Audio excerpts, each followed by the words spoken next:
Hi, so I was asked how I made that bike blur photo. Technically did I do it? Well, really it wasn't that hard. It looks like it was kind of a risky, dangerous thing, but I'll show you two tricks. The first is I'm using a really ultra wide angle lens. It's a 10 to 20 mil Sigma lens, and I've got it set at 10 millimeters, so it's insanely wide. Basically, it's, you know, whatever your eyes can see, that's what it's going to catch on the frame. So really wide. And what that does for the shot is around the edges of the image there is a lot more distortion. So things as they approach the edge will start moving faster, and if you have motion, I was on a bike when I was taking a picture, so the motion is sort of exaggerated towards the edges just because of the angle from the center. So if you look at the center of the photograph, things look relatively still. Out towards the edge, the motion is greatly exaggerated. So the really wide angle lens helps with that.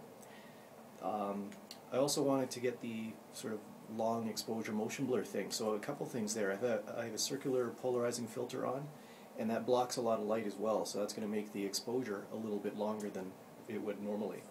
I had it set on program mode, which is what I usually use. I know it's a bit of a, you know, you're not a great photographer if you use the program or whatever. I use the program. I don't use the green thing. That is lame. Don't use that.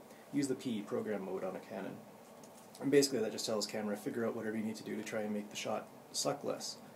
And so I did that. ISO was at 100, so I was using the least sensitivity for the sensor, blocking a bunch of light on the coming through the lens with the CPF, going wide at 10 millimeters.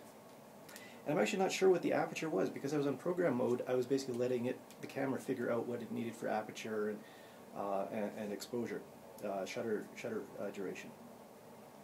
So that's how the camera was set up. Now, how did I get the shot? I'm on the bike, and when I actually took the photo, I was doing, you know, 25 to 30k an hour. How do you hold a rather bulky DSLR while riding a bike and not kill yourself, not drop the camera, and not, you know, put it through the spokes? All I do is I don't have any fancy straps or anything. I just take the strap like this and wrap it around a bunch so it gets tight, and then I just kind of grip it. Now this does a couple things. It's not going to make it really rock solid. If I drop it, it's going to fall and I'm going to have to react, but it's going to give me, you know, a split second to respond. This just gives me enough security to know that I can do it without greatly risking the camera. It's not going to slip out of my hand. It's not rock solid, but it's better than nothing. If I hold it just right, my thumb is actually over the shutter release, over the trigger.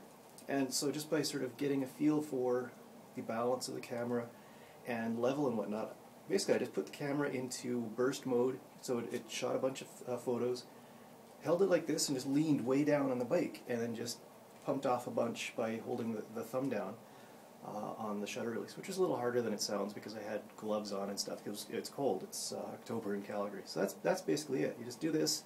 You're guessing about composition and stuff. Obviously I'm not leaning down and going through the viewfinder when I'm doing this.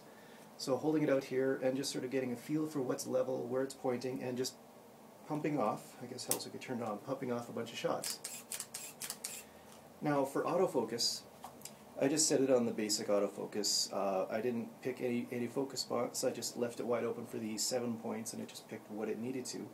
Luckily, it registered the focus point that was over the fork on the bike, so that stayed in focus. It locked on that, and everything else kind of was ignored. And that's technically how I got the shot.